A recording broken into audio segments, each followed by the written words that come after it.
తెల్లవారే వెలుగు రేఖలా పచ్చ పచ్చ పచ్చి మట్టి బొమ్మలా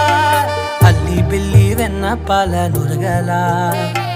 అచ్చ తెలుగు ఇంటి పూల కొమ్మలా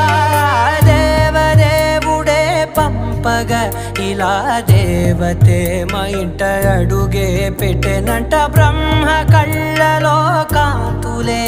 మా అమ్మలా మా కోసం మళ్ళీ లాలి పాడేనంట.